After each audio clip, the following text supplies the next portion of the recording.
Welcome to our channel.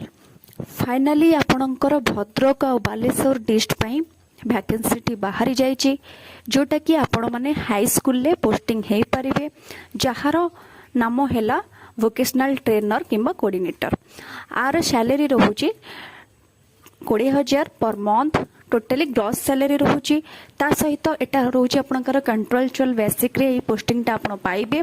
एटा कोनोसी government job नुहे बोली से माने प्योरली क्लेम करूचंती। जदि आपण माने कोनोसी डिप्लोमा किंबा डिग्री करिचंती ए ट्रेड उपरे, ताहले आपण एई वैकेंसी को अप्लाई करि परिबे। आउ एई तळे दिया जायथवा मेल आईडी रे आपण ही आको अप्लाई करिवे। आउ माने इंटरेस्टेड अछंदे ताहले एई नंबर रे जो नंबर मेंशन करा जायछि से नंबर रे आपण जदि फोन करचंदे आपण डिटेल्स जानि परिबे। आउ ता संग रे अलगा डिस्ट मानकर भी बहुत ए वोकेशनल वैकेंसी बाहर सारी। जदि आपण माने इंटरेस्टेड अछंदे ताहले मते कमेंट रे कहंतु, ताहले मु नेक्स्ट वीडियो ए पर निहात भाबे आनी। नमस्कार।